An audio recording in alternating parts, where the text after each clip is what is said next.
welcome back to the very first 2026 episode of the Grow Your Occupancy podcast. It's been a minute since we have been on live, and I wish you all a very, very wonderful 2026. This is the year, and this is a great podcast to start the new year. Do I have stats and data and conclusions for you? So we are privy to a lot of data, and we ran it all through our phenomenal data analyst, and I have insights. So here we go. Let's just run right into it. I'm going to start with some summary conclusions and then give you some specifics. All right, here we go. Sales activity volume strongly correlates with outcomes. Probably no surprise. Tours, deposits, and move-ins, of course, but not in a perfectly linear way. If you've ever heard me train, you've heard me say sales isn't linear. It is not. A system and a process is, but the human condition, definitely not. Actual hours, okay, hours worked is a leading indicator, but conversion efficiency varies widely. This is interesting. Varies widely and is the most important leading indicator. It also varies widely by month. Interestingly enough, not sure why that is. Follow-up channels, texts, and emails scale faster than calls, suggesting an increased reliance on digital engagement. Move-ins lag activity, okay? Move-ins lag activity makes sense, reinforcing the importance of looking at trends. Look at trends, not single month snapshots. I've been saying this for years. Those of you that look at weekly, it's too small of a snapshot. Yes, you want to keep an eye on activity. You want to on track, actual to goal, and progress. But when you're really looking at assessing, you got to look at trends. 1 month does not tell a story. All right, some more analysis here. Higher activity does not consistently translate into stronger outcomes. Volume velocity does not work. You've got to have both activity and skill. Call volume was strong last year, yet connection rates appear inconsistent. This may suggest an opportunity for better call strategy. Maybe timing and follow-up. So picking up the phone, making that connection, or sending out the text, getting that response. Follow-up execution is a major risk area. Follow-up execution is a major risk area. This is shown by high past dues. When we're looking at databases, there are a lot of past due tasks in the databases and no next steps that need to be completed. Our remote sales specialists handle a lot of this. Understand that not every day is perfect, not going to get to everything. But if you let those things pile up, not nurturing your prospects, doing your diligent follow-up, and you may need some help. You may need some remote sales specialist support. Digital follow-up, email, text, video is underutilized relative to phone activity, especially video. Probably not surprising. Lost leads remain high, even in high activity months, indicating leakage in the sales process rather than lead scarcity. All right, that's a summary. Let's get into some specifics. Activity doesn't always equal productivity. Activity, when people say, I'm so busy. Okay, you might be busy. How productive? Are you being productive or are you staying busy? Some communities, okay, in our data research, some communities logged very high call and email volumes in certain months, but did not see proportional increases in the lagging measures, tours, deposits, and RSVPs. The issue is not always the lack of effort, it's effectiveness of engagement, activity, and skill. Here's another key finding and insight. Call strategy needs optimization. As mentioned earlier, it's not just smiling and dialing and picking up. You got to pick up the phone. You got to pick up the phone. Okay, number one is you got to do the activity. I'm not telling you not to do the activity, but improving connection rates, a attempt to connect, improving them just by 5 to 10% will materially impact tours and deposits without increasing workload. So think strategically about call timing, voicemail strategy, messaging strategy, what you're saying, how you're opening up the call, and being consistent. All right. How about calls versus messages versus texts? Messages and texts increase steadily throughout the year. That's interesting. Call volume fluctuates more than digital outreach. Texting is often 2 to 3 times call connects. The sales model is clearly shifting toward multi-touch, multi-channel engagement, not call-centric selling. So when your advice here is when you're looking at benchmarks expectations, it's not just call quotas. We are in a multi-touch communication society. Some people, yes, picking up the phone, yes, we still need to talk to people. But in communicating, texting, email's kind of going the way of the dinosaur a bit, but people still look at email, video messaging, texting, video messaging, training around keeping it short, keeping it simple. So perhaps, some people don't like that term scripts, but you got to have a system and a process and got to make it simple.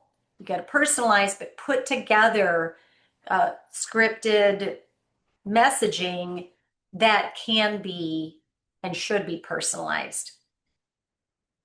All right, let's get into conversion insights. All right, well, here, these are not, it might not be shocking, but it reinforces, this is a ton of data that we have worked through for the first couple of months of this year, first couple of weeks of this year. Follow tours, deposits. Okay, this goes again to not just looking at that month data or what a lot of CRMs. If you're CRM listening, please, the data that shows tour to deposit, a lot of it's only showing leads from that month. Tour to deposit, tour to sale, visit to sale, or opportunity should be opportunities, no matter when the lead came in. And it's first, you're gonna be first tour, retour, and a CRM really should be able to determine that, and I think most do intuitively, that Julie toured in August, toured again in January. It's a retour, but it's an opportunity both in August and in January. It's opportunity to tour. Deposits lag tours by about 1 or 2 months. So tours are your primary leading indicator. Tours are your primary leading indicator. You can track one metric, it's tours. Deposits and move-ins, of course, the lagging indicator. It completely validates the need to stay laser focused on that tour to sale, tour to deposit ratio. And again, avoid judging performance solely by same month move-ins. Move-ins are delayed outcomes and should only be analyzed on a rolling 60, 90-day basis. Strong activity months precede strong move-in months.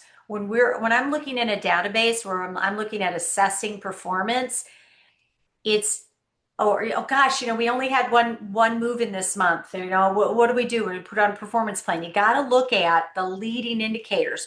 What does the pipeline, what are the leading, what's the activity look like the last 90 days, especially the last 30? All right, that will be an indicator of what's to come. Or should you be worried?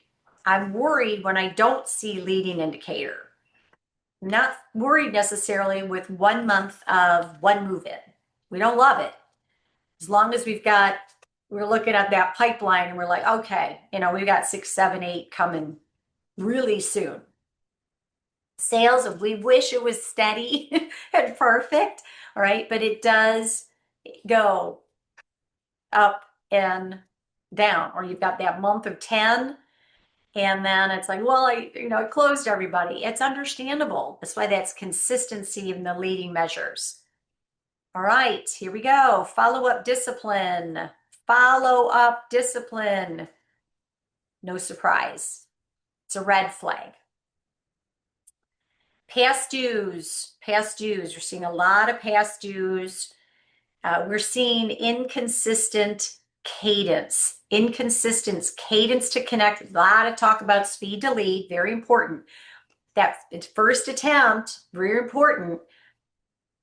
You've got to consistently, on a schedule, regularly continue the attempt if you're not connecting on that first try. And most of the time, you're not going to connect on the first try. Statistically, it takes almost 3 tries to connect with someone or to get a response. So if you're trying the first day and waiting 3 days, that's the wrong cadence. You got to tighten up the cadence. The same with your existing prospects. Leads are falling through the cracks, which directly contributes, of course, to lost opportunity and lost move-in.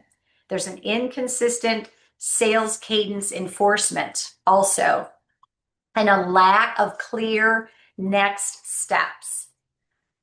Clear next steps. We're not seeing next steps in the database. We're not seeing that I'm going to call to check in, call to see what's happening, follow up to see what the family wants to do, follow up, just follow up to check in. What is the next step? What advice was given to the family? What do they need to do, decide, and think about? All right. So again, sales conversion, sales skills, activity and skill. The biggest revenue opportunity. These are gold. These tips are gold. The biggest revenue opportunity is post-tour conversion, not lead generation. The biggest revenue opportunity is post-tour conversion, not lead generation. Tours, home visits, RSVPs fluctuate significantly, meaning they're inconsistent. Deposits are low relative to lead engagement. Weak tour to deposit conversion. Urgency, value messaging is low. Poor post-tour follow-up. Biggest, and I'm going to add here, poor advising to next steps. What does the family need to do, decide, or think about before they walk out the door? They need to leave with clarity. Your family leave with clarity. Digital channels are under leveraged. Digital channels are under leveraged. A strong multi-channel nurture strategy, especially video and text, improves responsiveness and trust. We have found our remote sales specialist and on-site specialist at Grow Your Occupancy fine. They leave a message, they follow up with a text message, they have a much higher response rate. Pipeline discipline indicators. When activity rises faster than process discipline, conversion leakage increases. Metrics like, this is what we measured. We measured no next steps completed, past dues completed, and lost leads. This reinforces the need for clear next steps. A lot of training and coaching. You got to practice being very confident in giving advice. and weak pipeline hygiene, meaning keeping the pipeline clean. Right. In conclusion, here's some recommendations to start out. Gosh, I can't believe January's half through already. Here's some recommendations based on all of our data from Grow Your Occupancy. Shift your KPI focus beyond how many calls were made. First of all, have very clear KPI focus, and the number one KPI should be tours for activity. Tours. The outcome is move-ins. The outcome is sales, deposits, entry fee, community fee. Okay, then next, back up from there, it's tours. How many tours are needed, opportunities in any given month, time frame. It can be first tour, second tour, 10th tour, but opportunity that month to yield a sale. Also, KPI, so that's number one. Tour schedule per lead, of course. Okay, that's going to be your inquiry to tour conversion. Next step rate. So it's not just the tour, that's a leading indicator. So what advice was given the family? Of all of the prospects, the new prospects, how many have a next step scheduled? And connection rate. So that's speed to lead, sure, but it's the overall connection rate. You can have speed to first try, but if you're not connecting, so if you have 100 new leads, got to connect with 90 of them, regardless of the outcome, 90% connection rate. But first, you have to measure it. It must be measured. Double down on text and email strategy. The data confirms that these channels scale and they support engagement, especially during your quote unquote slower months. Report and track and measure your assessments really of your salespeople and your outcomes on a trailing or rolling basis. Yes, we track month to month to month, of course, but 60-day and 90-day trailing averages, look at those more closely. Lost leads. We're losing leads too soon. Prospects disengaged due to inconsistent or impersonal follow-up, or we're just not connecting soon enough or trying hard enough on the front end. It's a process problem, not a market problem. It's a process problem, not a market problem. Standardize your sales cadence. Audit your call connect rates. Attempt to connect. In the Selling Senior Living workbook, I've got you've got a little advice where you can track even manually. Say, okay, I picked up the phone 20 times today. How many of those were connected calls? Just kind of test yourself. Strengthen post-tour workflow. 24-hour follow-up, ED thank you calls, video messaging post-tour.